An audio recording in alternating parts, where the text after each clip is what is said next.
Toi qui as compris qu'une bonne action peut faire la différence le jour du jugement, ne méprise aucun bien. Pourquoi? Parce qu'une bonne action peut faire la différence le jour du jugement. Le prophète, il a dit « La tahqiranna min al-ma'rufi shay'an » Ne méprise aucun bien. Parfois, on se dit « Ouais, mais une aumône de 50 centimes, ça va faire quoi ?» C'est vrai ou pas? L'action que je viens de faire là, elle est trop minime comparée à un tel. Alors, c'est très bien de te comparer à quelqu'un qui fait plus de bien que toi. Mais ne méprise aucun bien. Ne méprise aucun bien. Le prophète, alayhi salatu wassalam, il nous dit La tahqiranna min al-ma'rufi shay'an. Ne méprise aucun bien. Il dit ne serait-ce que le fait de rencontrer ton frère avec un visage souriant, et c'est rapporté par un musulman. C'est-à-dire quoi? C'est-à-dire que faire un sourire à ton frère, c'est un bien pour lequel tu es récompensé, tu as des hasanat. T'imagines un sourire. Il y a des gens, ils ne savent pas c'est quoi le sourire. Il est toujours za'af. Il rentre, il est za'af, il sort, il est za'af. Pourquoi tu ne souris pas? Tu gagnes des aumônes. Za'af, c'est-à-dire il est fâché. Assalamu alaikum wa rahmatullahi wa barakatuh. Bismillah, alhamdulillah, wa salatu wa salam ala rasulillah. Wa ala alihi wa sahbihi wa man walah. Rabbi sharah li sadri wa salli amri wa hlul uqdatan min lisani yafqahu qawli. Mes chers frères et sœurs, tout d'abord, je remercie Allah tabarak wa ta'ala de m'avoir facilité ce déplacement et d'être avec vous aujourd'hui. J'implore Allah tabarak wa ta'ala d'accepter de ma part mes faibles efforts et j'implore Allah tabarak wa ta'ala de récompenser les responsables de la mosquée, également l'équipe d'Arifton et tous ceux qui de près ou de loin ont aidé à mettre en place cette rencontre. Qu'Allah tabarak wa ta'ala les élève en degré, qu'Allah tabarak wa ta'ala soit satisfait d'eux, qu'Allah azawajal vous récompense d'être aussi nombreux à être venus pour écouter le rappel d'Allah tabarak wa ta'ala. Et j'implore Allah tabarak wa ta'ala, comme il nous a réunis en ce jour dans cette mosquée, de nous réunir le jour du jugement autour de notre bien-aimé alayhi salatu wassalam et qu'on puisse entrer au paradis ensemble. Allahumma amin. Mes chers frères, mes chères sœurs, aujourd'hui avec l'aide d'Allah tabarak wa ta'ala, on va parler de la balance du jour du jugement. Chacun d'entre nous va recevoir tôt ou tard l'ange de la mort qui va venir récupérer son âme. Et là va commencer un long voyage qui est le voyage de l'âme après la mort. Dans la tombe, ça sera soit un jardin du paradis, soit un trou de l'enfer. Puis après la tombe, les gens ils sont ressuscités. Nus. Imaginez-vous, hein, le prophète sallallahu alayhi wa sallam, dans le hadith rapporté par Bukhari et Muslim, il a dit que les gens sont ressuscités nus, pieds nus, incirconcis. Aïcha, la femme du prophète sallallahu alayhi wa sallam, s'est étonnée. Elle s'est étonnée parce que, hommes et femmes nus, le jour du jugement, et elle pose la question au prophète sallallahu alayhi wa sallam, les gens vont se regarder? Et le prophète alayhi wa sallam de lui dire, l'affaire sera beaucoup plus grave que cela, Aïcha. Personne ne pensera à regarder qui que ce soit le jour du jugement. Ceux qui ont cartonné, qui ont bien adoré Allah subhanahu wa ta'ala, les pieux, les pieuses, ils vont être revêtus rapidement. À leur tête, le prophète Ibrahim alayhi salatu wassalam, puis les prophètes, puis les pieux. Et chacun sera revêtu rapidement en fonction de ses actes. Si tu as assuré dans cette vie, dans tes prières, tes adorations, eh bien rapidement tu seras revêtu. Dans le cas contraire, tu vas rester humilié nu. Puis, ce jour qui sera terrible sera un jour de regret pour beaucoup de gens. Et ce jour-là, le jour du jugement, il y aura des gens qui vont marcher sur leurs pieds, d'autres ils vont marcher sur leur visage, et d'autres ils seront sur des montures qui viennent du paradis. Et ça, c'est notre prophète alayhi salatu wassalam qui nous enseigne tout cela. Puis, comme vous le savez, le soleil va se rapprocher de la tête des gens et certains seront sous l'ombre du trône d'Allah le jour du jugement. Après cela, notre prophète sallallahu alayhi wa sallam, il va intercéder pour que le jugement il commence. Puis le jugement il commence. Allah tabarak wa ta'ala va commencer le jugement. Et il va établir beaucoup de règles, Azza wa Jal. Parmi elles, personne ne sera lésé le jour du jugement. Personne ne va subir d'injustice. Et ce jour-là, mes frères, mes sœurs, on sera appelé par notre Seigneur Azza wa Jal. Ce jour-là, on sera présenté à Allah et il va nous remettre nos livres. Quel livre? De quel livre il s'agit? Le livre de nos actions, celui qui contient tout ce qu'on a fait dans notre vie. Les bonnes et les mauvaises actions. Ceux parmi nous qui auront assuré, ils vont le recevoir de la main droite. Et ils diront, comme dans Surat Al-Haqqa, tenez, lisez mon livre. C'est bon, j'ai eu mon diplôme. J'ai cartonné. Pour moi maintenant, c'est l'entrée au paradis. Il est hyper content. Ça y est, il sera dans une vie qui est paisible, confortable et pour l'éternité. Mais est-ce que vous réalisez qu'après ces quelques étapes qui lui restent encore, c'est-à-dire que la remise des livres, il va y avoir la pesée des actions, il va y avoir le passage sur le pont du Sirat, ça y est, lui va se retrouver après devant la porte du paradis, il sent son odeur, il attend qu'une chose, c'est que la porte s'ouvre. Allahumma ja'alna min haoula ya Rabb. De l'autre côté, on a des gens qui n'ont pas assuré. Et beaucoup d'entre eux ont eu des rappels. Des gens qui leur ont dit, tu es en train de prendre un chemin qui va te mener à ta perte. Après ta mort, tu vas le payer. Fais gaffe. Indek, arrête, cesse. Suis pas tes passions. Tu fréquentes n'importe qui. Et ces gens-là, malheureusement, ils n'ont pas cherché à écouter. Ouais, tranquille. Ça va. T'abuses. On entend des choses chez les jeunes. Tranquille. T'abuses. T'es à fond. Ah, c'est trop. Il fait trop le musulman, lui. C'est quoi ces histoires de il fait trop le musulman? Tu veux qu'il fasse quoi par le musulman? C'est un musulman. Tu veux qu'il fasse quoi d'autre? Puis après, Allah tabarak wa ta'ala, une fois qu'il leur a remis les livres à chacun, les gens vont avoir droit à la pesée de leurs œuvres. D'où le thème d'aujourd'hui, la balance du jour du jugement. Mes chers frères, mes chères sœurs, Allah tabarak wa ta'ala ne va léser personne. Allah ta'ala il dit وَمَا رَبُّكَ بِظَلَّامٍ لِلْعَبِيدِ. Ton Seigneur cependant n'est point injuste envers les serviteurs. C'est-à-dire que tu ne récolteras que ce que tu as fait. Dans un hadith qui est rapporté par Muslim selon Abi Dharr, le prophète il nous dit qu'Allah tabarak wa ta'ala il dit concernant vos actions, je vous les comptabilise. Puis, je vous les présenterai. Allah il va nous les présenter le jour du jugement. Quiconque qui trouve du bien, qu'il remercie Allah. Parce que c'est grâce à Allah que tu as été droit. C'est grâce à Allah que tu as réussi à tenir ton digne. C'est grâce à Allah que tu es resté pieux, que tu n'as pas dévié, que tu es resté sérieuse, ma sœur. Et Allah il nous dit, et quiconque trouve autre chose que cela, si tu trouves autre chose que des bonnes actions, Allah il dit qu'il ne blâme que sa propre personne. Et commencez pas à dire, c'est pas de ma faute, c'est Shaitan. Et vous pensez que Shaitan, Yawm al-Qiyamah, il va faire quoi?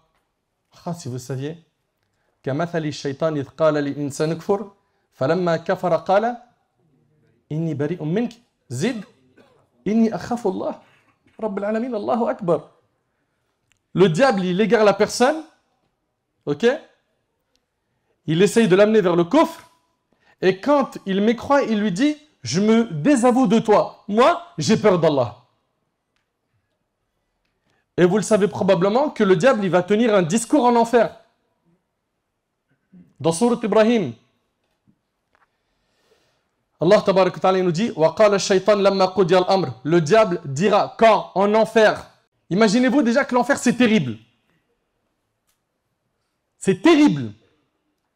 Les gens sont dedans. Ils souffrent.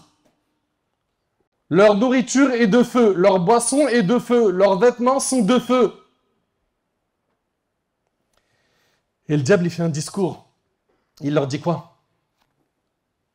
En enfer. Il leur dit Inna Allah wa'adakum wa'ada al-haq wa wa'adtukum fa akhlaftukum. Wa ma kana li alaykum min sultan. Allahu Akbar. Allah mahfadna wa asturna ya Rabb.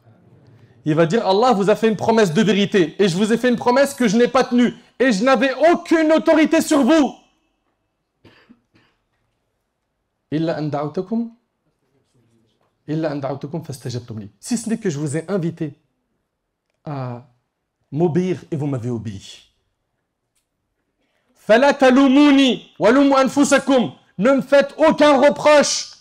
Mais est-ce que tu arrives à imaginer que le diable il va se désavouer de ceux qui l'ont suivi? Mais commencez dès maintenant à vous désavouer de lui pendant qu'il est encore temps. Ce que je suis en train de vous dire là, c'est dans le Coran, dans la sourate 14. J'invente rien. C'est quelque chose que certains, ya Arab qu'on n'en fasse pas partie, certains vont voir et entendre cela. Il veut leur dire, moi j'y suis pour rien. Ne me faites aucun reproche, mais faites-en vous-même. Donc à un moment donné, il faut qu'on se pose 1000 questions. Quel train de vie j'ai adopté jusqu'à maintenant? À quoi ressemble ma vie? Est-ce que c'est une vie de musulman? De quelqu'un qui fait le nécessaire pour satisfaire Allah? Ou on est plongé dans l'égarement? Wal'iyadu billah. Pourquoi? Parce que certains nous ont attrapés parmi nos fréquentations sur le net, ou dans le quartier, ou à l'école, ou autre, et ils nous ont embelli le haram. Et ce travail-là, c'est le travail du diable, d'embellir le haram, et d'enlaidir le halal. D'ailleurs, subhanallah, ils peuvent sortir ensemble pendant 10 ans. Et c'est des lovers, t'as mal à la tête. 10 ans, il lui dit des trucs que aucun film romantique n'a dit.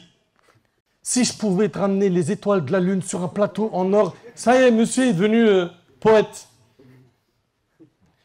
Et dès qu'ils se marient, ces mêmes personnes-là, qui ont tenu 10 ans dans le haram, un mois, ça craque. Il vient de voir, il dit, Allah frère, on a essayé, ça marche pas. Parce que vous avez oublié que le diable, il embellit le haram et il enlaidit le halal. Et il nous fait voir que l'herbe est plus verte ailleurs. Ouais, mais tu t'es trompé, il fallait pas prendre cette sœur. Pourquoi tu as pris ce mari? Bon, bien évidemment, des fois, il y a des erreurs. Hein, puis, après médiation, etc., des fois, ils sont pas compatibles, des fois, ça marche pas. Allah ghalib, le divorce peut être une solution. Mais souvent, ce qui te fait voir, c'est quoi? Non, tu n'as pas pris la bonne. Donc, mes chers frères, mes chères sœurs, Allah yahfadkum, s'il vous plaît. Comprenez une chose. C'est que le jour du jugement, Allah tabaraka wa ta'ala, après la remise des livres, il va peser nos actions. Mais pourquoi d'ailleurs les actions seront pesées? L'imam al-Qurtubi, rahimahullah, il a dit, écoutez attentivement s'il vous plaît, quand on aura fini de dresser les comptes, on pèsera les actes car la pesée est destinée à la rétribution. Il est donc nécessaire qu'elle se passe après le compte. Car, écoutez attentivement, le compte sert à l'estimation des œuvres. Ok, quand on te remet les livres, quand on va te remettre le livre, c'est pour une estimation des œuvres. C'est bon, tu vas aller au paradis. Mais quel degré du paradis? Mais là, il y a la balance pour ça. Il va aller en enfer. Quel fond? Parce qu'on parle de degrés concernant le paradis et on parle de fond en enfer. Dites pas les degrés de l'enfer. D'accord? Les termes à utiliser, c'est les fonds de l'enfer. Car le compte sert à l'estimation des œuvres et la pesée sert à faire apparaître la quantité des œuvres du serviteur afin que la rétribution se fasse en fonction de ce compte. Et maintenant, j'ai 3 questions et on va tourner, Inch'Allah, dans cette conférence autour de ces 3 questions. Qu'est-ce que la balance? 2. Qu'est-ce qui sera pesé dans celle-ci? Et 3. Quels sont les actes qui peuvent alourdir la balance, hein, le plateau des bonnes actions? Mes chers frères, mes chères sœurs, nous, en tant que croyants, en tant que musulmans, on croit au monde de l'invisible. Ok, Allah tabaraka wa ta'ala, dans Surat al-Baqarah, dès le début, il nous décrit les pieux en nous disant « Alladhina yu'minuna bil ghaib » c'est ceux qui croient au monde de l'invisible. Nous, on croit en Allah. N'est-ce pas? Ça fait partie du ghaib, n'est-ce pas? On croit aux anges. On croit à ce qui nous a été rapporté dans le Coran, dans la Sunna, concernant tout ce qui est ghaibi, tout ce qui fait partie du monde invisible. Que ce soit ce qui va se passer après la mort, les signes de la fin des temps, etc. etc., etc. Et concernant cette balance, Ibn Hajar, rahimahullah, il a dit, Abu Ishaq az-Zajjaj a dit que les gens de la Sunna et du consensus sont unanimes sur la foi en la balance, sur le fait que les œuvres des serviteurs, ils seront pesées le jour du jugement. Et que la balance comporte, écoutez bien, une aiguille et 2 plateaux. Vous suivez? Une aiguille et 2 plateaux qui pencheront d'un côté ou de l'autre selon les œuvres. Très bien. Ibn Qudama, rahimahullah, il a dit dans Lum'at al-I'tiqad, la balance est dotée de 2 plateaux et d'une aiguille. Ibn Taymiyyah rahimahullah dit, les balances seront dressées et on y pèsera les œuvres des hommes. Et concernant cette balance, elle ressemble à quoi exactement? Ben, sa réalité concrète n'est connue que par Allah tabaraka ta'ala. Et quand il s'agit, Allah yabarik fikum, de umur ghaibiyya, de choses qui font partie du monde de l'invisible, ça, il faut quoi? Un dalil pour en parler. Il faut une preuve pour en parler. C'est pas je commence à penser, imaginer. Non, non, non, non. Tu as un texte du Coran et de la Sunna authentique, c'est bon. Ok? T'as pas de texte, tu t'abstiens de rentrer dans ce terrain. En venant commencer à dire, ouais, moi je pense que je vois que. Faites attention à ça. Mes frères et sœurs, est-ce que vous savez que cette balance du jour du jugement, elle est immense? Le hadith, il est rapporté par l'imam al-Hakim d'après Salman, radiallahu anhu, ce noble compagnon. Il dit que le prophète sallam a dit, on placera la balance le jour de la résurrection. Si l'on y pesait les cieux et la terre, elle les contiendrait sûrement. Allahu Akbar. Mais déjà, rien que la terre, t'as vu comment elle est immense? Rien qu'un continent, t'as vu comment c'est immense? T'imagines à quoi ressemble cette balance? Si l'on y pesait les cieux et la terre, elle les contiendrait sûrement. Les anges demanderont au Seigneur, pour qui est destinée la pesée? Allah le Très-Haut leur répondra, pour qui je désire de mes créatures. Pour qui je désire de mes créatures. Vous savez qu'est-ce qu'ils vont dire les anges à ce moment-là? Ils vont dire Subhanak ma abadnaka haqqa ibadatik. Allahu Akbar. Les anges vont dire gloire à toi. Nous ne t'avons pas adoré de la façon la plus parfaite que tu mérites. Qui va dire ça? Al-Malaïka, les anges. Mais est-ce que tu réalises déjà que les anges, ils ne désobéissent jamais à Allah? Et toute leur vie sont en adoration, ils ne font rien d'autre à part cela. Et là, eux, les anges, ils vont dire, gloire à toi, nous ne t'avons pas adoré de la façon la plus parfaite que tu mérites. Mais qu'en est-il de nous? Chacun d'entre nous doit faire un bilan avec soi-même. Viens pas te dire, ça va, je pense que je suis au top. Les pieux prédécesseurs, à leur tête, notre bien-aimé Mohammed alayhi salatu wassalam, ils étaient toujours dans la remise en question et dans le fait de voir qu'ils n'en avaient pas fait assez. Et ça, c'est nos modèles. Et si toi, bifadlillah, t'es de cela, subhanallah, Ibn Abi Mulaika, il dit, j'ai rencontré plus de 30 compagnons, tous craignaient pour eux l'hypocrisie. Et dans les noms qu'il y a dans les 30 compagnons, Ibn Hajar cite qui? Vous savez qui? Ibn Abbas, Ibn Mas'ud. Il cite Aïcha, Asma, radiallahu ta'ala anhum ajma'in. Eux, ils se voyaient hypocrites. Comme Omar, il va voir Hudayf ibn al-Yaman, il lui dit, est-ce que mon nom est dans la liste des hypocrites? Omar, il est critique sur son âme. Il fait toujours des bilans avec lui-même. Et toi, t'en fais des bilans? Ma sœur, toi qui m'écoutes, tu fais des fois des points avec ta relation avec Allah subhanahu wa ta'ala, ta gestion du temps? Combien de temps tu passes sur les écrans? Et tu regardes quoi? Et t'aimes quoi? Et pourquoi? Et ça te mène à quoi? Et qu'est-ce que tu tires comme bénéfice de ce que tu regardes? De ce que tu écoutes? Allah tabaraka wa ta'ala, il nous dit وَنَضَعُ الْمَوَازِينَ الْقِسْطَ لِيَوْمِ الْقِيَامَةِ فَلَا تُظْلَمُ نَفْسٌ شَيْئًا وَإِنْ كَانَ مِثْقَالَ حَبَّةٍ وَإِنْ كَانَ مِثْقَالَ حَبَّةٍ مِنْ خَرْدَلٍ أَتَيْنَا بِهَا وَكَفَى بِنَا حَاسِبِينَ. Au jour de la résurrection, nous dresserons, vous entendez dans le verset écrit quoi? Mawazin. وَنَضَعُ الْمَوَازِينَ, qui est le pluriel de mizan. Mizan, c'est au singulier, c'est la balance. Mawazin, c'est les balances. Dans le verset, ça a été cité au pluriel. Et ça a été aussi un sujet de divergence entre nos savants. Est-ce qu'il n'y a qu'une seule balance ou est-ce qu'il y en a plusieurs? L'avis qu'il faudra retenir, bi'idhnillah, wallahu ta'ala a'lam, c'est qu'il n'y a qu'une seule balance. Et pourquoi ça a été cité ici au pluriel? Ben, la plupart des savants ont dit qu'il n'y aura qu'une seule balance et que le pluriel n'a été employé que pour désigner la multitude des œuvres qui y seront pesées. Vous comprenez? Très bien. Au jour de la résurrection, nous dresserons les balances justes, si bien que nul ne sera lésé et tout sera pris en compte. Fût-ce du poids d'un grain de moutarde, et pour demander des comptes, nous suffisons largement. Subhanallah. Ahibati fillah,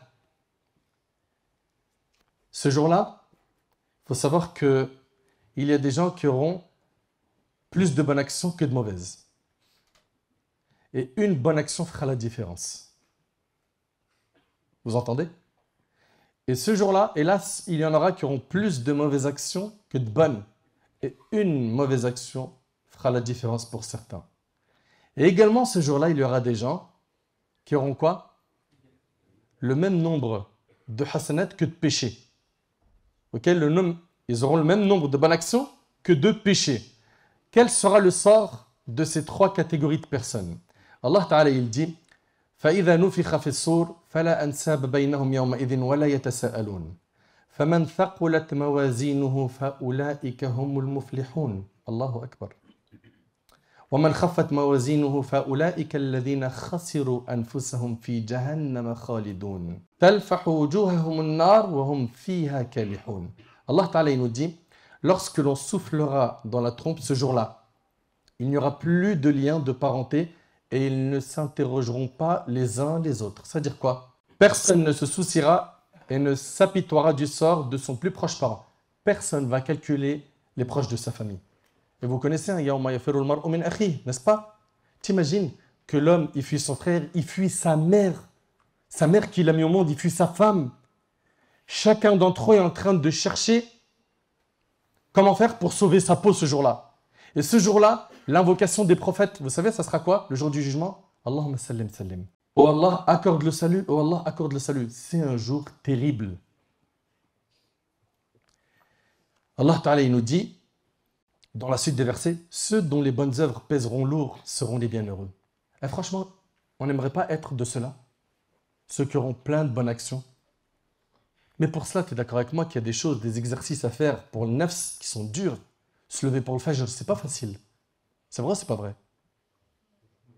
Apprendre le Coran, c'est dur pour l'âme. C'est plus dur que regarder une série Netflix. Mais c'est vrai ou pas?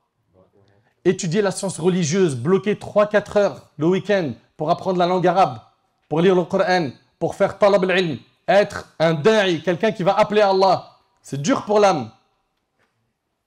Ça demande des efforts et ça demande surtout quoi? Un long souffle. Parce que ce n'est pas du jour au lendemain que tu vas apprendre la science. Tu vas sacrifier des nuits. Tu vas, pendant que certains vont aller jouer au foot, sortir, manger, etc., toi, tu seras en train d'apprendre, réviser. Et ça ne veut pas dire par là que tu n'as pas le droit de te divertir, de t'amuser, de jouer au foot. Non, c'est permis, mais dans un cadre religieux carré.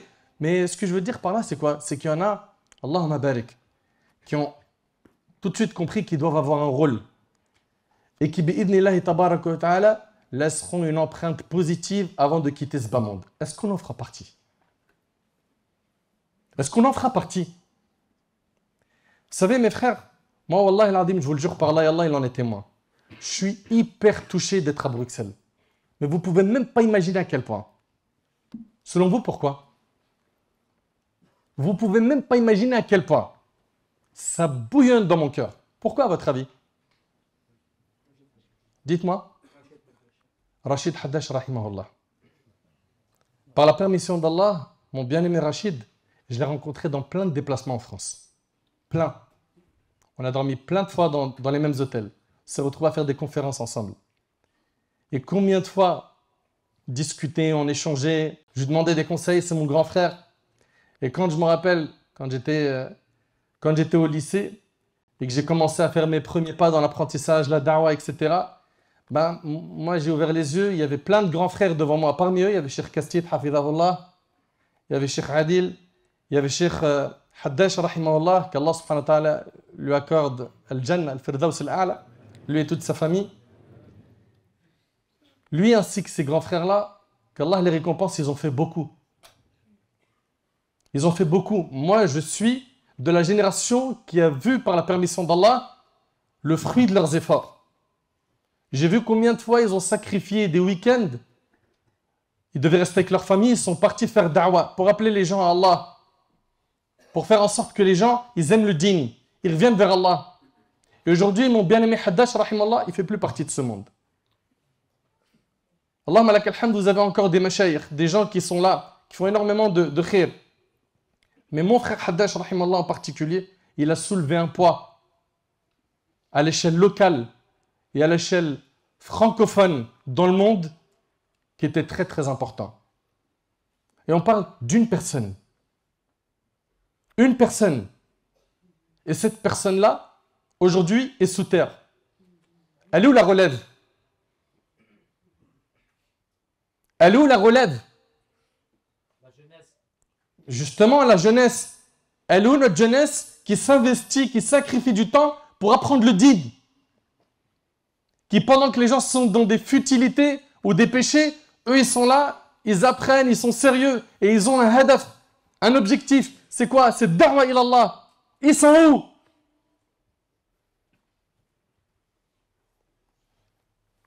Pourquoi ne pas se dire, moi j'aimerais bien lillah. Vous avez vu, j'ai dit quoi? Lillah, pas pour des likes. Pour avoir un maximum de gens sur TikTok. Et puis après, je monétise ma chaîne et tout ce qu'on entend aujourd'hui. Non, non, non, nous on parle de quoi? De ceux qui vont appeler Allah pour Allah. Pas pour briller. Pas pour mettre en avant leur personne. Sa personne, elle est effacée. Le plus important, c'est le message. Pourquoi on ne se dit pas, je me prends en main. J'essaye, avant de quitter ce monde, d'être un acteur positif. Rahmatullah alayhi, il nous a été trop utile. Trop utile. Et il faut penser à la relève, barakallahu fikum. Je reviens au verset qu'on citait. Allah Ta'ala il dit, ceux dont les bonnes œuvres pèseront lourd seront les bienheureux. Quant à ceux dont les bonnes œuvres seront plus légères que leurs péchés, voilà ceux qui auront causé leur perte et qui demeureront éternellement dans la géhenne. Alors bien sûr, l'éternité n'est pas destinée à quelqu'un qui était sur Tawhid et qui est mort à la Tawhid. Le feu brûlera leur visage. Et pourquoi ici il a été mentionné le visage? Le visage a été mentionné car il est le plus noble des membres. Ou parce que le feu les cernera de toutes parts et montera jusqu'à leur visage. Ou parce que le feu les cernera de toutes parts et montera jusqu'à leur visage. C'est ce que dit Shawkani rahmallah. Et Allah il nous dit dans la fin des versets, et leurs lèvres se crisperont de douleur. Mon frère ainsi que toi ma soeur, une bonne action peut faire la différence le jour du jugement. Une seule. Un péché peut faire la différence le jour du jugement. Et tu te retrouves donc aller au paradis parce qu'une bonne action, en plus, a été posée sur le plateau des hasanat. Et tu peux te retrouver en enfer, waliyadu billah, parce que tu avais un péché de plus. T'imagines? Et on a dit que il y a également ceux qui ont le même nombre de hasanat que de péchés. Eux, on les appelle ahlul a'raf. Eux, ce sont des gens qui seront dans un endroit entre le paradis et l'enfer. Il y aura une séparation entre le paradis et l'enfer. Vous suivez? Et ces gens-là, ils vont rester un certain temps qu'Allah tabaraka ta'ala connaît entre le paradis et l'enfer. Okay? Donc suspendus jusqu'à ce qu'Allah les autorise d'entrer au paradis. Donc ça, c'est le sort réservé à qui? À ceux qui ont le même nombre de bonnes et de mauvaises actions. Vous suivez?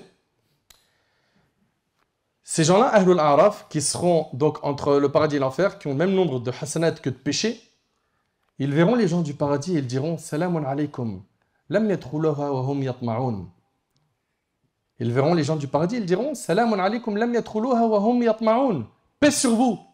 Ils n'y sont pas entrés bien qu'ils le souhaitent. Puis, ils regarderont les gens de l'enfer. Et qu'est-ce qu'ils vont dire? Bah écoute, وإذا صرفت أبصارهم تلقاء أصحاب النار قالوا ربنا لا تجعلنا مع القوم الظالمين. Allah Ta'ala il nous dit, et quand leurs regards se porteront sur les habitants de l'enfer, ils diront, Seigneur, ne nous mets pas avec les transgresseurs. Ne nous mets pas avec les transgresseurs. Mes chers frères, mes chères sœurs, ce que j'aimerais, Inch'Allah, toi qui as compris que une bonne action peut faire la différence, c'est de ne mépriser aucun bien. Toi qui as compris qu'une bonne action peut faire la différence le jour du jugement, ne méprise aucun bien. Pourquoi? Parce qu'une bonne action peut faire la différence le jour du jugement. Le prophète il a dit La tahqiranna min al-ma'rufi shay'a. Ne méprise aucun bien. Parfois on se dit ouais, mais une aumône de 50 centimes, ça va faire quoi? C'est vrai ou pas? L'action que je viens de faire là, elle est trop minime comparée à un tel. Alors c'est très bien de te comparer à quelqu'un qui fait plus de bien que toi. Mais ne méprise aucun bien. Ne méprise aucun bien. Le prophète, alayhi salatu wassalam, il nous dit La tahqiranna min al-ma'rufi shay'an. Ne méprise aucun bien. Il dit ne serait-ce que le fait de rencontrer ton frère avec un visage souriant, et c'est rapporté par le musulman. C'est-à-dire quoi? C'est-à-dire que faire un sourire à ton frère, c'est un bien pour lequel tu es récompensé, tu as des hasanat. T'imagines un sourire.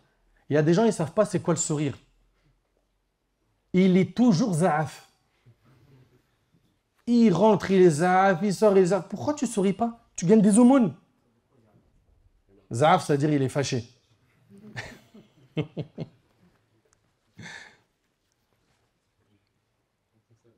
Qu'est-ce qu'il y a? Les dents, c'est pas une aura. Montrez vos dents. C'est pas une partie honteuse à cacher. Souris. Non, il y a des gens, ils savent pas. Et puis il est toujours là à annoncer des mauvaises nouvelles, grincheux. Mais c'est pas ça le comportement du prophète sallam. Le prophète sallam, il a dit quoi? Bashiru wala tunafiru. Annoncer des bonnes nouvelles. Et le prophète sallam, il a été décrit comme étant quelqu'un qui était toujours souriant, alayhi salatu wassalam. Bien évidemment, il lui arrivait de se mettre en colère. Mais il était tout le temps souriant, alayhi salatu wassalam. Pourquoi on n'est pas de cela? Pourquoi on n'est pas positif? Surtout que ce sourire, il te fait alourdir tes hasanats, t'imagines? Et de l'autre côté, une action, une parole peut faire en sorte que tu te retrouves en enfer. Waliyadu billah. Regardez ce hadith qui est rapporté par Bukhari Muslim et méditez-le s'il vous plaît. Le prophète alayhi salatu wassalam, il a dit: le serviteur peut certes sans y prêter attention prononcer une parole lui valant la satisfaction d'Allah. Il peut dire une parole sans lui prêter attention et elle va lui faire gagner la satisfaction d'Allah et grâce à laquelle Allah l'élèvera en plusieurs degrés. Donc dis des bonnes paroles. Ok, comme ça, bi'idhnillah, tu auras la satisfaction d'Allah. Et il se peut également qu'il prononce sans y prêter attention une parole provoquant la colère d'Allah, une médisance, une insulte. Il n'y prête pas attention. On a déjà dit que dans certaines de nos conférences, on vous a déjà dit que les gros mots pour certains, c'est une ponctuation.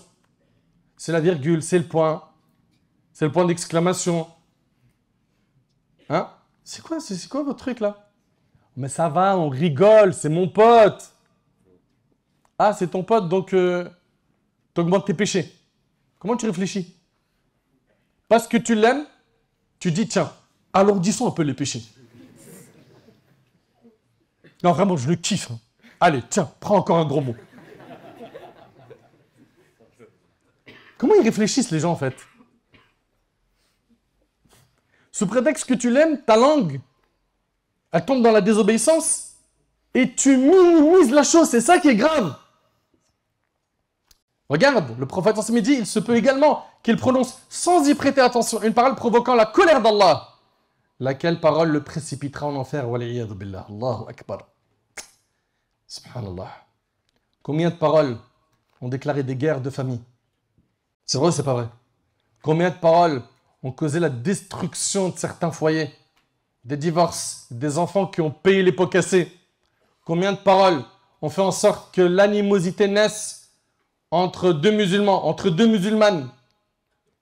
Combien de paroles ont désuni des personnes, ont fait du tort à des gens, ont détruit l'honneur des gens, ont été la cause de beaucoup d'injustices, de la disparition des biens de certains. Et en même temps, avec une parole, tu peux te rapprocher beaucoup d'Allah. Avec une parole, tu peux gagner énormément de hasanat. Subhanallah. Le prophète, alayhi salatu wassalam, il a dit, et on vous le redira, il a dit, Alhamdulillah, zid. Alhamdulillah. Pas tous à la fois. Tamla'u. Al-Mizan, il a dit, Alhamdulillah, remplit la balance de bonnes actions. T'entends? Juste Alhamdulillah. Donc d'un côté, tu peux gagner beaucoup, avec peu d'efforts. De l'autre côté, tu peux perdre énormément, sans faire attention. C'est pour ça, nous, qui sommes des musulmans, on doit faire très attention à ce qu'on dit, à ce qu'on regarde, à ce qu'on écoute, à ce que notre cœur aime. On doit faire hyper attention à bien surveiller tout ça. Pourquoi? Parce que ce qui joue après, c'est paradis et enfer. Et je pense qu'aucun parmi nous veut être trempé ne serait-ce qu'un seul instant en enfer, dans un hadith rapporté par Muslim, méditez avec moi sur ce hadith s'il vous plaît. Le prophète alayhi salatu wassalam, il a dit, on ramènera la personne qui a connu, écoutez attentivement s'il vous plaît, le plus de bien sur terre, parmi les gens de l'enfer. C'est celui qui, comme disent les jeunes, il s'est mis bien. Ok? Comme disent les jeunes, parce que quand tu regardes ça avec les regards de la religion, il ne s'est pas mis bien, skin, pas du tout. Ah, il s'est mis dans un trou très profond. Dur de le sortir de ce trou. Eh bien, cette personne-là, le prophète sallallahu alayhi wa sallam, il dit, on le ramènera, on le trempera une fois en enfer et on lui dira, est-ce que tu as connu un bien sur terre? Il dira non, j'ai jamais connu de bien sur terre. Le fait d'être trempé en enfer qu'une seule fois, ça fait oublier tous les plaisirs qu'une personne a pu connaître dans ce bas monde.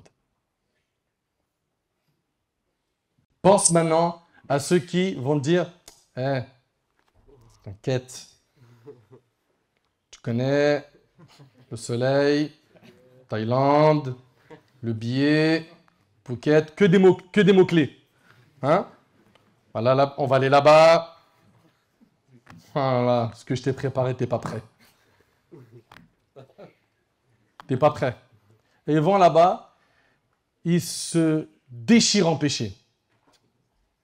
Ils vont là-bas, ils se noient dans la désobéissance et les péchés. Ils reviennent, et le pire, c'est que aujourd'hui, vous avez vu avec le net, les gens, ils se vendent de leurs péchés. Les gens, ils se vendent de leurs péchés. Ils se filment en train de pécher. Combien de jeunes, on les a vus rouler des joints et ils se filment. Ils se vantent, ils se vantent. Ils se vantent d'avoir commis la fornication. Ils se vantent d'avoir volé. Ils se vantent d'avoir frappé quelqu'un justement. C'est terrible. Donc, ahibati fillah, faites très attention parce que le diable, il ne va pas vous laisser tranquille. Tant que vous êtes vivant, il va tout faire. Pourquoi? Pour vous grignoter, pour vous cuisiner à petit feu. Il va te donner une idée aujourd'hui, même si tu la réalises dans 5 ans, ça lui va. Dans 10 ans, ça lui va également. Il est patient. Donc vous, ne suivez pas les pas du diable. Dès le départ, il faut que vous soyez dans une forteresse qui vous protège du diable. Cette forteresse, c'est la bonne fréquentation. C'est le dua, c'est le dhikr, c'est le fait d'invoquer Allah le matin et le soir. C'est d'écouter vos parents et d'avoir leur bénédiction pour qu'ils vous fassent des doigts en votre faveur et pas des doigts contre vous. Combien sont ceux qui ont fait craquer leurs parents, qui les ont amenés au parloir, des mères qui pleurent? Pourquoi? Parce que tu as été bête, stupide. Tu as suivi des mauvaises personnes, tu leur as pris, tu as pris ton cerveau, tu leur as confié, et maintenant tu regrettes. Tu as détruit ta mère, tu as détruit ton père.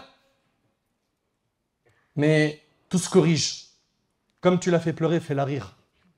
Comme tu l'as fait souffrir, fais rentrer la joie dans son cœur. Comme tu as été mauvais, sois bon envers elle. Et profite d'eux tant qu'ils sont vivants, qu'ils te fassent dua. Ahibati fillah, méditez avec moi s'il vous plaît, Allah barik fikoum sur ce hadith. Bukhari et Muslim y rapporte, cependant qu'un chien tournait autour d'un puits, mourant de soif. Voilà que l'a vu qui? Qui? Une prostituée. Elle a enlevé sa chaussure, elle l'a remplie d'eau de ce puits et elle a donné à boire au chien. Cela lui valut l'absolution de ses péchés. Allah lui a pardonné ses péchés. Parce qu'elle a eu de la rahma, de la miséricorde envers qui? Envers un chien. Et j'aimerais attirer votre attention sur un point qui est, si la miséricorde envers les chiens a été la cause du pardon des péchés d'une prostituée, mais à quoi ressemble la miséricorde d'Allah envers ses pieux serviteurs? Méditez. Malheureusement, on vit une époque aujourd'hui où la douceur et la rahma ont disparu du cœur de beaucoup de gens. Et qu'est-ce qui a pris place? La dureté et la méchanceté. Alors que le prophète sallallahu alayhi wa sallam dit quand la douceur est dans une chose, elle ne peut que l'embellir. Et quand elle est retirée d'une chose, elle ne peut que l'enlaidir, rapporté par Muslim. Le prophète alayhi wa sallam a dit, une femme a été tourmentée en enfer à cause d'une chatte qu'elle avait enfermée sans la laisser libre pour aller manger les insectes de la terre, rapporté par Bukhari et Muslim. Et le prophète sallallahu alayhi wa sallam, il a dit, écoutez bien, mettez-vous à l'abri du feu de l'enfer, ne serait-ce que par un morceau de date rapporté par Bukhari et Muslim. Je vous pose une question, un morceau de date, qu'est-ce que ça représente pour nous? Pas grand-chose, c'est vrai ou pas? T'imagines que le prophète il nous dit, mettez-vous à l'abri du feu de l'enfer, ne serait-ce que par un morceau de date que tu vas donner en aumône, ça peut quoi? Changer la donne. C'est pour ça que je vous invite, Allah barik fikoum, à ne pas mépriser le bien que vous faites. En vous disant, ouais, mais c'est pas assez, donc je fais pas. Bon, que tu dises que c'est pas assez, c'est très bien. Mais fais plus. Mais que tu dis, comme c'est pas assez, bah, je préfère pas faire. Non. Non. Fais. Fais, œuvre. Fais le bien. Maintenant, on arrive à la deuxième partie qui est, que pèsera-t-on sur la balance? Les gens de science ont plusieurs points de vue quant à ce qui sera pesé ce jour-là. La première opinion dit que ce qui sera pesé, écoutez bien, la première opinion dit que ce qui sera pesé ce jour-là, ce sont les œuvres elles-mêmes. Vous suivez? Elles seront présentées sous forme concrète et placées dans la balance. Donc, la prière, la zakat, le hajj, l'aumône, la bienfaisance envers les parents, toutes ces actions-là, elles vont être yawm al-qiyamah sous une forme qu'Allah Ta'ala connaît et qui seront posées sur la balance pour qu'elles soient pesées. D'accord? Très bien. Le prophète, alayhi salatu wassalam, il nous dit, et ça fait partie des arguments de ces savants, vous connaissez normalement tous ce hadith, kalimatan khafifatan ala al-lisan thaqilatan fil mizan habibatan ila ar-rahman zid subhanallah wa bihamdih subhanallah al-azim. Deux paroles, écoute bien s'il te plaît mon frère, écoute bien ma sœur, deux paroles légères sur la langue, elles sont légères, faciles à prononcer, lourdes sur la balance des bonnes actions. C'est-à-dire quoi? Elles pèsent beaucoup en hasanat. Et bien aimé du très miséricordieux. T'imagines? Ce sont donc deux paroles légères sur la langue, faciles à prononcer. Elles sont lourdes dans la balance des bonnes actions. Et elles sont aimées d'Allah.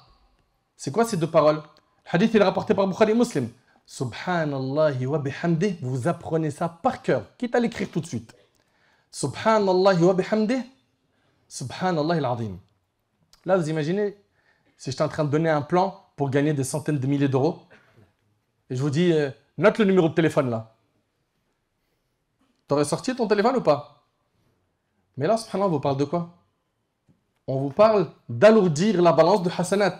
Allah yahfazak, barakallahu fik. Qu'Allah t'accorde le firdaus.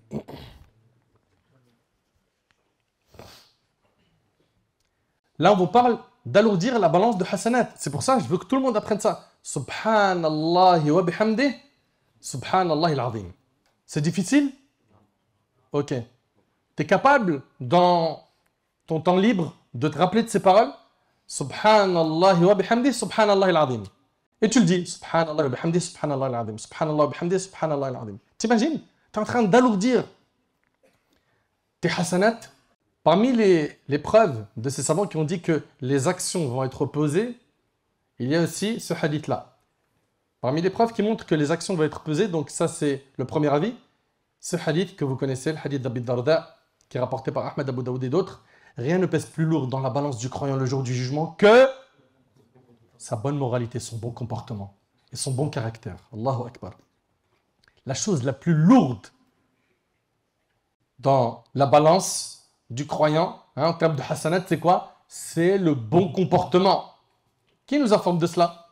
Notre bien-aimé alayhi salatu wassalam. Aussi, le prophète alayhi salatu wassalam, il nous a enseigné, et ça fait partie des preuves qui prouvent quoi? Que ce qui sera pesé, c'est les œuvres, que celui qui a appris le Coran, Allahumma ja'alna min haoula ya Rabb, qu'Allah nous facilite d'apprendre le Coran, dites Amin. Celui qui a appris le Coran, eh ben, qu'il sache que le Coran va venir intercéder pour lui le jour du jugement. Il va venir intercéder pour lui le jour du jugement. Et en parlant du Coran, on en est où par rapport à la mise en pratique du Coran, à sa lecture, sa méditation, son apprentissage? On en est où? Malheureusement, il y a beaucoup de gens qui l'ont délaissé. Ils ont délaissé sa lecture, sa méditation, sa mise en pratique et le fait de se soigner par le Coran. Si tu regardes le temps qu'ils passent sur leur smartphone, et vous avez en plus le rapport d'heures dans vos téléphones, Regarde combien d'heures tu es resté sur les applications que tu consultes et regarde le nombre d'heures que tu as passé avec le Coran. Pose-toi la question pourquoi. Pourquoi jusqu'à maintenant tu ne comprends pas le message de ton Seigneur Azza wa Jal? Pourquoi? Le prophète alayhi salatu wassalam a dit وَقَالَ الرَّسُولُ يَا رَبِّ إِنَّ قَوْمِ اتَّخَذُوا هَذَا الْقُرْآنَ مَهْجُورًا. Et le messager a dit, Seigneur, mon peuple a vraiment pris ce Coran pour une chose délaissée. Subhanallah. Le prophète sallam ici, il se plaint à Allah que les gens ont délaissé le Coran. Mais jusqu'à quand? Toi qui veux le bonheur, toi qui veux la réussite, toi qui veux le succès le jour du jugement, il faut impérativement que tu renoues avec le livre d'Allah. Que tu le lises, tu l'apprennes, que tu le mettes en pratique, que tu en fasses un mode de vie. L'imam Muslim il rapporte de An-Nawas ibn Sam'an, radiyallahu anhu. Il a dit, j'ai entendu le prophète sallam dire, on fera venir le jour de la résurrection le Coran et ses lecteurs qui appliquaient ses prescriptions. Les sourates Al-Baqarah et Al-Imran les précéderont sous la forme de 2 nuages. Donc on voit ici que ces bonnes actions vont venir sous une forme qui a été, comme on le voit ici, désignée par notre bien-aimé alayhi salam comme étant des nuages. Ok? Les sourates Al-Baqarah et Al-Imran les précéderont sous la forme de 2 nuages ayant entre eux une lumière ou comme 2 groupes d'oiseaux en rang, plaidant en faveur de leur lecteur. Donc, elles vont venir pour intercéder ceux qui les mettaient en pratique. Qui? Al-Baqarah et Al-Imran. Donc, c'est pour ça que ce groupe de savants disent que ce qui sera pesé le jour du jugement, c'est les actions. Et tout ça, ça fait partie de leurs arguments. Très bien. Ahibati fillah. Allah Ta'ala, il ne nous a pas laissé comme ça, sans nous envoyer de prophètes, de livres. Il nous a envoyé des prophètes qui sont les guides pour l'humanité. Il nous a envoyé des livres pour qu'on comprenne ce qu'il veut de nous, Azza wa Jal.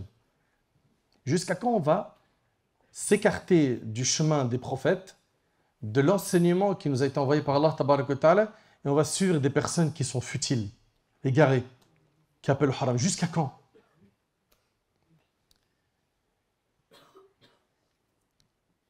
Parmi les arguments de ces savants, que les actions vont être pesées, vous connaissez très bien le hadith de Al-Bara ibn Azib, où la personne, quand elle sera dans sa tombe, elle va être questionnée par qui?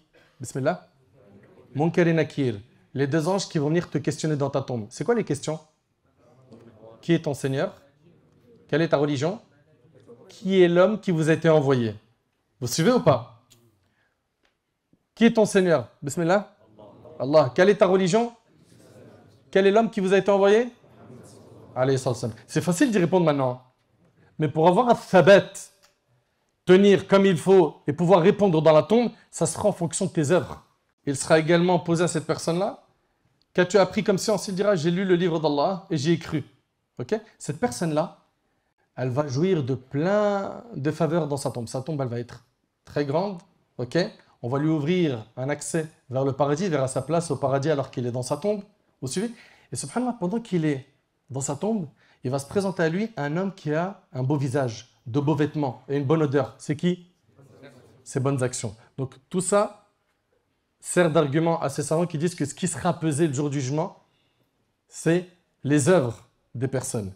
Et l'homme qui sera dans sa tombe, il va lui dire, mais qui es-tu? Il lui dira, je suis tes bonnes actions. Et il va lui tenir compagnie jusqu'au jour du jugement. Allahu Akbar. Allahumma ja'alna min ha'ula ya Rabbi. Et tellement il sera content dans sa tombe, il dira quoi? Barakallahu fik. Il dira, Seigneur, hâte la venue de l'heure. Pourquoi? Parce que pour lui, il est dans une salle d'attente. Mais c'est vrai, c'est vrai. Il est dans la tombe, c'est vrai qu'il n'a pas de difficulté, mais lui, il veut quoi? Il veut entrer au paradis. Il ne peut pas rester dans cette étape intermédiaire entre ce bas monde et le paradis. De l'autre côté, la personne qui ne va pas réussir à répondre aux questions de la tombe, il lui sera dit, écoutez bien, c'est un menteur, étalez-lui un tapis de l'enfer. Ouvrez-lui une porte de l'enfer. Il sentira sa chaleur et son samoum. Et la tombe se resserrera contre lui jusqu'à ce que ses côtes s'entrecroisent. Ensuite viendra à lui un homme très laid qui porte des vêtements mauvais. C'est qui? Ses mauvaises actions. Et il lui dira, et la bonne nouvelle de ce qui te fera mal, voici la journée qui t'était promise. Il dira, toi, à qui Allah a annoncé la mauvaise nouvelle. Qui es-tu? Ton visage n'est que celui de quelqu'un qui n'apporte que les mauvaises nouvelles. Il lui dira, je suis tes mauvaises actions. Et lui, il dira, ya Allah, fais que le jour du jugement, il ne vienne pas. C'est déjà trop dur comme ça. Très bien. Ahibati fillah. Le prophète, alayhi salatu wassalam, il nous dit également, écoutez, que le jour du jugement, la mort, elle sera amenée comme un bélier, de couleur noire et blanchâtre. Alors un crieur va appeler aux gens du paradis. Ils allongeront le cou pour mieux voir. Alors ils vont regarder et il leur sera dit, reconnaissez-vous cela? Ils vont répondre, oui, c'est la mort. Donc la mort va être présentée sous forme d'un bélier. Ils diront, oui, c'est la mort car ils l'ont tous déjà vu. Puis le crieur dira aux gens de l'enfer, ceux-là allongeront leur cou pour mieux voir. Et il leur sera dit, reconnaissez-vous cela? Ils diront, oui, c'est la mort. Et là, il sera dit quoi? Écoutez bien. À ce moment-là, cette bête sera égorgée. Et il sera dit, aux gens du paradis, pour vous maintenant, c'est l'éternité. Il n'y a plus de mort. Ô vous, les gens de l'enfer, pour vous maintenant, c'est l'éternité. Il n'y a plus de mort. Et ce hadith-là, il est rapporté par l'imam Al-Bukhari. Deuxième opinion, c'est que ce n'est pas les œuvres qui vont être pesées, ce sont les personnes elles-mêmes qui ont agi, qui elles seront pesées. Ok? Et parmi leurs arguments, ce hadith qui est rapporté par Bukhari et Muslim, le prophète il dit, et je vous demande d'être attentif, Inch'Allah, sur ce qui arrive. Le prophète a dit, l'homme qui est fort et corpulent pèsera moins auprès d'Allah le jour du jugement que le poids de l'aile d'un moustique. Rapporté par Bukhari et Muslim. On parle de qui ici? On parle de cette personne qui était dans quoi? Dans Al-Kibr, l'orgueil. Donc qui n'a pas suivi les commandements de la religion. Malgré que c'est une personne qui est balèze physiquement, elle ne pèsera pas le jour du jugement le poids de l'aile d'un moustique. Et comprenez, Allah ibarik fikoum, qu'on n'a pas de la valeur par quoi? Par notre beauté physique, par la couleur de ta peau, par les tablettes de chocolat parce que tu vas à la salle de sport. Certains ils pensent ça, hein? Ils vivent pour la salle de sport.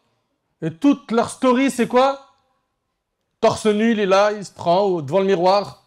Ou bien mademoiselle ou madame qui vit pourquoi? Pour montrer l'apparence. Ok, elle a mis une nouvelle robe et elle veut juste faire parler de sa robe. Et donc aujourd'hui, malheureusement, on vit cette époque où beaucoup de gens, pour ne pas généraliser, ils ont trop misé sur l'apparence.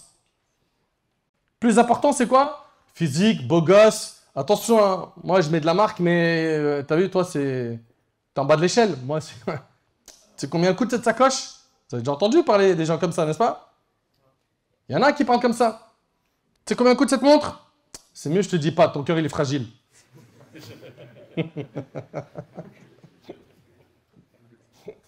Mais si elle vaut 1 milliard d'euros et après on bat, elle va te faire rentrer au paradis? Elle va t'aider à répondre à Munkar et Nakir? Je suis pas en train de dire que tu n'as pas le droit de te faire plaisir, mais attention à l'excès et l'orgueil. Attention, ça c'est grave, c'est blâmé dans la religion. Allah Ta'ala a dit Innal mubadhirin kanu ikhwan ash-shayatin. C'est-à-dire quoi? Les gaspilleurs sont les frères du diable. Il y en a, ils ont tellement d'argent, ils ne savent plus quoi faire avec. Ils gaspillent. Et ils mettent tout sur l'apparence. Et le cœur, il est détruit. Pourquoi? Il n'y a plus de connexion avec la salat. Il n'y a plus de connexion avec le din. Et leur cœur, malheureusement, il est détruit. Pourquoi? Parce qu'il n'y a plus de connexion avec Allah. Et de l'autre côté, il se peut qu'une personne soit méprisée de beaucoup de gens. Ils le voient comme étant quelqu'un, il est pauvre, il est maigre, il n'a pas été favorisé physiquement. Ok, les gens ne le trouvent pas forcément beau, ou ils ne la trouvent pas forcément belle. Cette personne-là qui va être méprisée et regardée Zama en mode elle ne vaut pas grand-chose, il se peut qu'elle vaut mieux que 1000 personnes qui ont une super belle apparence et qui, machallah, ils ont de l'argent, ils sont au top. Pourquoi cela? Parce que le jour du jugement, ce qu'Allah va regarder, ce n'est pas nos apparences, c'est nos cœurs et nos actes. C'est ce que le prophète a dit. Dans le hadith rapporté par Muslim, il a dit Allah ne regarde pas vos corps ni vos images, mais il regarde vos cœurs et vos actes. Ton cœur, il ressemble à quoi? Est-ce que tu es sensible au rappel? Est-ce que quand tu écoutes le Coran, ça fait vibrer ton cœur? Est-ce que quand tu écoutes un rappel, tu te remets en question, tu restes comme ça, tu fais un point avec toi et il y a des larmes qui coulent de regret? Si c'est le cas, si tu te reconnais à travers ces bonnes actions, c'est que ton cœur est vivant. Si ce n'est pas le cas, mais t'attends quoi pour mettre un coup de boost à ton cœur? T'attends quoi? Tu penses que l'ange de la mort, il va venir prendre ton âme quand toi tu veux. De la même manière qu'on a pu voir ici qu'une personne, elle peut le jour du jugement venir avec un corps balèze et ne pas avoir la valeur auprès d'Allah de quoi? De l'aile d'un moustique. Eh bien, une personne peut être maigre ou rejetée par les gens, méprisée par les gens et avoir énormément de valeur auprès d'Allah. Regardez ce hadith. Abdullah ibn Mas'ud radhiyallahu anhu, c'était quelqu'un qui était fin, il était maigre. Il dit, je cueillais le harak. Il était en train de récupérer un siwak. Vous connaissez le siwak? Il en a récupéré un pour le prophète sallallahu alayhi wa sallam. L'assemblée présente rit alors de la minceur de mes jambes. Donc les compagnons, quand ils l'ont vu, ben, son corps il était fin, donc ils ont ri de ses jambes, il était fin. Alors le prophète sallallahu alayhi wa sallam a dit, de quoi riez-vous? Ils répondirent, nous rions de la minceur de ses jambes. Le prophète alayhi wa sallam dit alors, par celui qui détient mon âme dans sa main. Elles sont certes plus lourdes dans la balance que la montagne de Uhud. T'imagines? Le hadith il est rapporté par Ahmed. Vous connaissez la montagne de Uhud à Médine? Elle est immense. Elle est sur plusieurs kilomètres. Donc on voit ici quoi finalement? Ce qu'on voit finalement, c'est que tu n'as pas de la valeur par ton apparence. Tu as de la valeur par le contenu de ton cœur. Et on t'a trompé. Beaucoup de gens t'ont induit en erreur en te disant l'apparence, soigne-la, la coupe régulièrement chez le coiffeur. Attention, le visage, bien. Ah, il y a un petit bouton ici, là, éclate-le. C'est vrai, c'est pas vrai? Que l'apparence. Et cette personne-là, son cœur est KO. Et vous savez, qu'est-ce qui fait en sorte que tu deviens un vrai bonhomme, un vrai croyant, un vrai pieux, une vraie pieuse? C'est ta foi. La foi, elle s'installe où? Dans le cœur. Et quand tu as la foi, tu es solide. Prenons l'exemple de deux personnes. Écoutez bien, un, il est loin d'Allah et il va à la salle, il pousse des centaines de kilos, c'est quelqu'un, il est costaud, ok? Et il reçoit l'annonce, allô, tu viens de perdre ton meilleur ami. S'il est loin d'Allah, il se peut, j'ai bien dit il se peut, qu'il s'écroule, il perd sa lucidité, il n'arrive plus à tenir. De l'autre côté, il prend quelqu'un qui est hyper fin, maigre, mais il a digne, sa foi elle est solide. Et tu lui annonces la même nouvelle. Tu peux même lui dire, tu as perdu ta mère, ou tu as perdu ton père. C'est normal qu'il pleure. Le prophète lui-même a pleuré à la mort de son fils Ibrahim, et plus d'une fois il a pleuré alayhi salam. Les compagnons également. On pleure pour un être cher qui nous a quittés. Mais cette personne-là ne dira que ce qu'Allah agrée comme parole et action.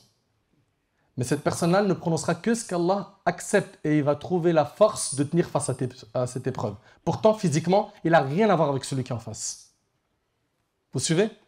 Donc quand vous voyez des gens dire « Ouais, mais toi, t'es pas beau, toi, t'es moche, t'es gros, t'es maigre. » C'est pas avec ça qu'Allah subhanahu wa ta'ala, il va nous juger le jour du jugement.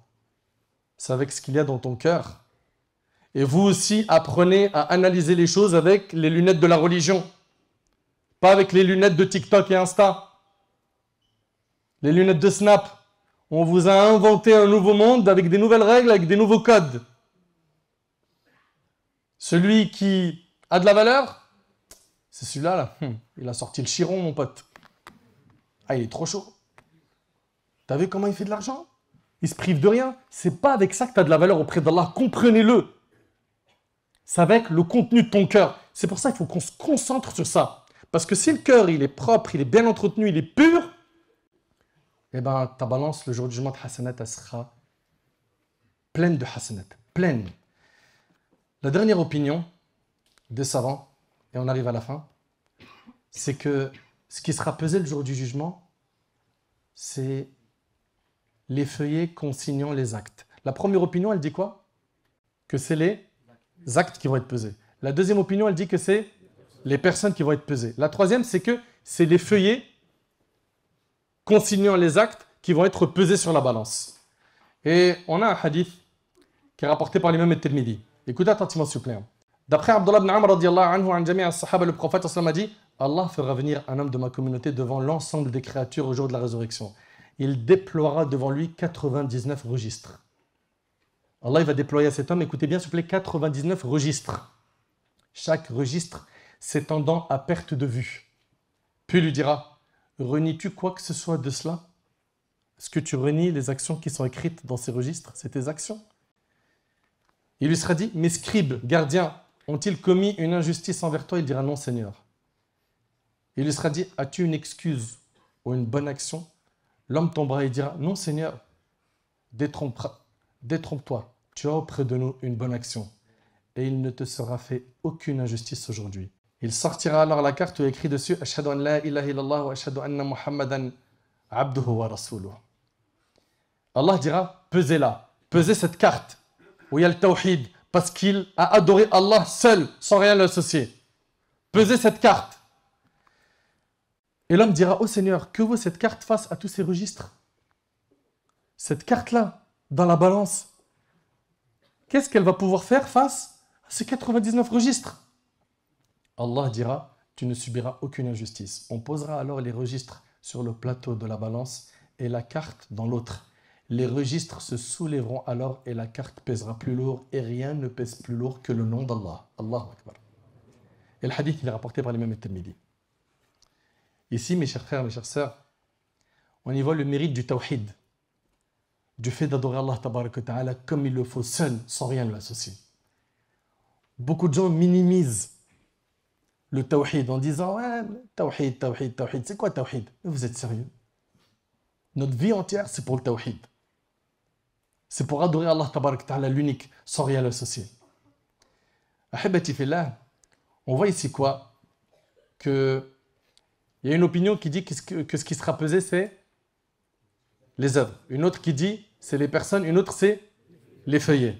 Eh bien, Al-Hafidh al-Hakami, rahimallah, il a retenu, écoutez bien, le point suivant. Il a dit, ce qui apparaît des textes, et Allah est le plus savant, c'est que la personne qui a agi, ses œuvres et son feuillet consignant ses œuvres seront pesés. Car les hadiths qui éclairent le contenu du Coran ont cité tout cela, aucun texte n'annule l'autre. Donc finalement, ce qu'il faudra retenir, c'est que ces trois choses seront pesées, et là, le jour du jugement. Vous suivez? Maintenant, j'aimerais me rappeler, ainsi qu'à vous, de ces actions qui vont alourdir notre balance le jour du jugement. Le prophète, alayhi salatu wassalam, a dit, rien ne pèse plus lourd dans la balance du croyant le jour du jugement que sa bonne moralité et son bon caractère. Allah déteste, en effet, tout grossier. T'imagines, Allah, il déteste quelqu'un qui est grossier? Et toi, tu n'as pas de problème avec les gros mots? Toute la journée, il est en train de dire des paroles qui détruisent des gens. Allah, il le déteste. Allah déteste en effet tout grossier ou parler impudique rapporté par Tirmidhi. La communauté, mes frères et mes sœurs, a énormément besoin de revenir au bon comportement. Et quand on parle du bon comportement, qu'est-ce qu'on entend? On entend des gens dire « Hey, ils savent rien dire eux à part bon comportement ». T'as rien d'autre à part bon comportement, premièrement, on ne parle pas que de ça. Deuxièmement, mais t'as vu qu'est-ce que ça représente dans la balance, le bon comportement? T'entends avec les oreilles de ton cœur ou ça rentre d'une oreille et ça sort de l'autre? Comment tu réceptionnes ces informations, toi?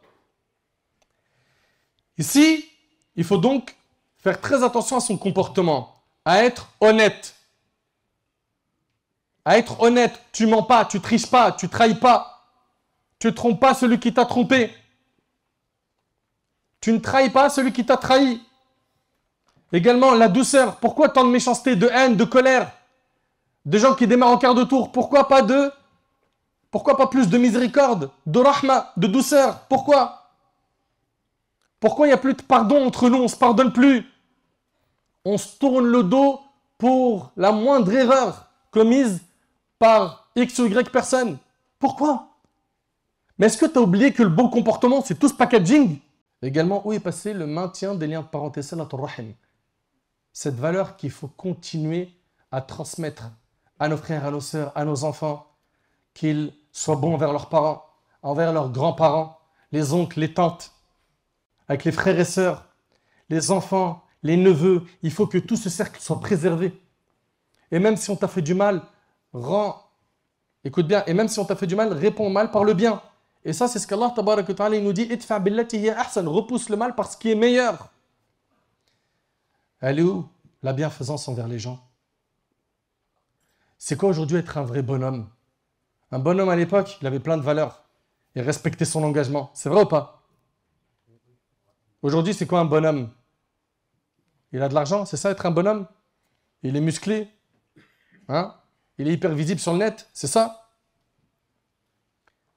Où sont partis tous ces comportements? La pudeur. Elle est où la pudeur aujourd'hui?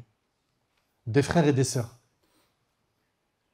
qui font des désobéissances à longueur de journée en se filmant sur le net, qui n'ont plus honte. Il est où le comportement de notre bien-aimé alayhi salatu wassalam dans notre vie de tous les jours? Où est passé le comportement du prophète sallallahu alayhi wa sallam dans notre vie? Pourquoi est-ce qu'on ne le suit pas? Et bien évidemment, tout ce que je suis en train de dire là, وَمَا أُبَرِّئُ نَفْسِي إِنَّ النَّفْسَ لَأَمَّارَةٌ بِالسُّوءِ, je ne m'innocente cependant pas, car l'âme est très incitatrice au mal. Et une personne pourrait se dire, ouais mais Nader, Allah il barik, lui il est là-haut. Non. J'ai la certitude qu'il y en a qui ne se comptent même pas qui sont mieux que moi dans cette salle et ceux qui vont visionner la vidéo. Mais simplement, Allah tabarak wa ta'ala, il nous a éprouvé par de la visibilité. J'ai bien dit, c'est une épreuve. Parce que Wallah al-Adim, en rentrant, en voyant le monde qui était dehors, la queue, les gens, etc., toute la route, je suis en train de me dire, Ya Rab, fais que je sois sincère. Et Allah accepte. Si Allah il n'accepte pas tout ça, ça va être très compliqué pour moi, Yawm al-Qiyamah. Fait qu'Allah subhanahu wa ta'ala, il accepte de ma part et qu'il m'accorde ainsi qu'à vous la sincérité. Et moi, en fait, je suis à l'image de celui qui a dit وَغَيْرُ التُّقَى يَأْمُرُ النَّاسَ بِالتُّقَى طَبِيبٌ يُدَاوِي النَّاسَ وَالطَّبِيبُ عَلِيلُ. Il n'est pas pieux et il leur donne la piété. C'est moi. Ok, je ne suis pas en train de me mettre sur un piédestal et en train de vous regarder de haut. Non, il n'est pas pieux et il leur donne aux gens la piété. Il est semblable à un médecin qui soigne les gens alors que le médecin est malade. Ça, c'est moi. Et j'implore Allah tabarak wa ta'ala de couvrir mes fautes et de me pardonner mes manquements et d'accepter les faibles efforts que j'ai pu faire jusqu'à maintenant. Ahibati fillah, pour terminer. Notre bien-aimé alayhi salatu wassalam, il a pu, par la grâce d'Allah tabarak wa ta'ala, avoir énormément d'élèves, énormément de gens qui ont représenté cette magnifique religion par leur bon comportement. Est-ce que l'on va être des ambassadeurs de l'islam par notre comportement? Est-ce qu'on va faire le nécessaire pour montrer une excellente image de l'islam avec notre comportement? Ou est-ce qu'on sera des losers de ce point de vue-là? Est-ce qu'on va faire attention à notre comportement? Comprenez que le comportement, il a trop d'importance. Le prophète, il a dit, les croyants qui ont la foi la plus complète sont ceux d'entre eux qui jouissent de la meilleure moralité et du plus doux caractère.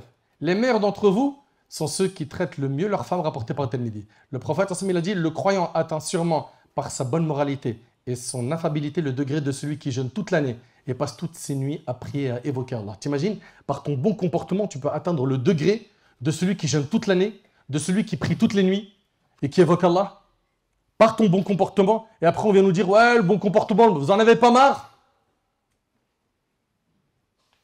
Mais on n'arrêtera jamais de vous parler du bon comportement. Bien évidemment, on ne va pas se concentrer que sur ça. Il faut aborder tous les aspects de la religion. Mais ce point-là est trop négligé. Et notre bien-aimé, alayhi salatu wassalam, il nous a enseigné également que celui qui délaisse le débat, même s'il a raison, Allah il lui construit une maison au paradis. Tout ça, c'est pour montrer quoi? L'importance du comportement. Le prophète, alayhi salatu wassalam, il nous montre également ce qui alourdit la balance. Il nous dit Alhamdulillah, tamla'ul mizan. Le fait de dire Alhamdulillah remplit la balance des bonnes œuvres. Et le hadith, il est rapporté par Muslim. On a vu tout à l'heure Subhanallah wa bihamdih, Subhanallah al-azim. Et ça également, ça fait partie des paroles qui alourdissent la balance le jour du jugement, de bonne action. Le hadith également de Abu Huraira qui est rapporté par Tirmidhi, le prophète m'a dit Subhanallah walhamdulillah wa la ilaha illallah wallahu akbar, mais préférable à tous ceux sur quoi le soleil s'est levé. C'est-à-dire quoi? Tout ce qui est sur la surface de la terre. Regardez bien, Subhanallah, alhamdulillah, la ilaha illallah, Allahu akbar. Dans ce ordre, écoutez.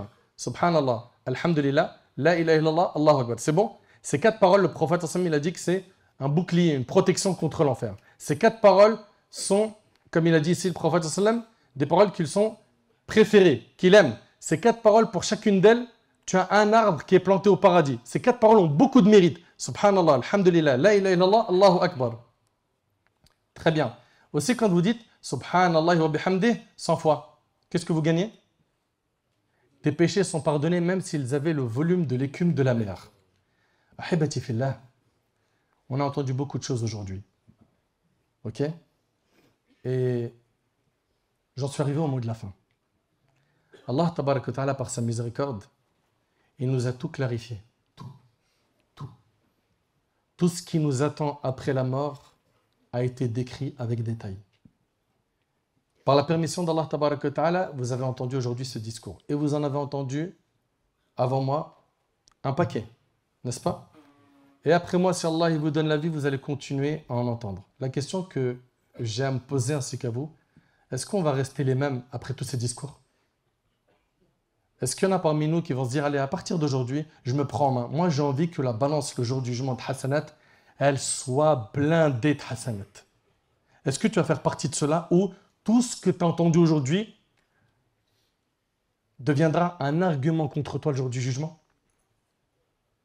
Moi, j'espère, Inch'Allah, que ce qui a été dit aujourd'hui trouvera une place dans votre cœur. Et j'espère, Ya Rab, qu'Allah Tabarak wa Ta'ala, il va tous nous alourdir notre balance de hasanat, notre plateau de bonne action. J'implore Allah Tabarak wa Ta'ala d'agréer nos efforts. J'implore Allah Azza wa Jal de nous pardonner. J'implore Allah Subhanahu wa Ta'ala de nous aider à nous repentir. J'implore Allah Tabarak wa Ta'ala de couvrir nos fautes. J'implore Allah Tabarak wa Ta'ala de nous accorder sa satisfaction. J'implore Allah Tabarak wa Ta'ala de nous accorder une bonne compréhension de sa religion. J'implore Allah Subhanahu wa Ta'ala de nous guider. J'implore Allah Subhanahu wa Ta'ala de nous préserver de tous les maux, ici-bas et après la mort. J'implore Allah Subhanahu wa Ta'ala de faire de nous des modèles dans nos sociétés, de réussite, des modèles dans notre bonne compréhension, dans notre bon comportement, dans notre stabilité. J'implore Allah Azza wa Jal de faire de nous des gens qui vont écouter et qui vont mettre en pratique. Mes chers frères, mes chères sœurs, l'objectif après une conférence telle que celle-ci, il n'y en a pas 1000. C'est la remise en question et qu'on fasse un point avec nous-mêmes et qu'on corrige le tir et qu'on remercie Allah d'avoir écouté ces paroles et qu'on place l'intention dès maintenant ferme d'être quelqu'un de meilleur. T'inquiète pas, avec l'aide d'Allah, ce qui te semble difficile tout de suite, hein, je parle du chemin de la religion, te sera un délice avec le temps et les efforts, mais commence, fais le premier pas. Fais le premier pas et invoque Allah tout le temps. Dis-lui, Ya Rab, guide-moi, Ya Rab, j'ai besoin de ton aide. Ce que j'ai entendu aujourd'hui, ça a parlé à mon âme, mais j'ai du mal, j'arrive pas. Mon entourage, mes passions, les péchés, je suis trop attiré, aide-moi. Entoure-toi de personnes qui vont t'aider, des bonnes personnes, des pieux, et apprends la religion. Apprends-la, wallahi l'azim. Ça va énormément t'aider. Sallallahu subhanahu wa ta'ala yanfa'ani bima qultu yanfa'akum bima sami'tum. Salu azza wa jal an yataqabbala minni wa minkum salih al-a'mal. أقول ما تسمعون وأستغفر الله لي ولكم فاستغفروه سبحانك اللهم وبحمدك أشهد أن لا إله إلا أنت أستغفرك وأتوب إليك وآخر دعوانا أن الحمد لله رب العالمين.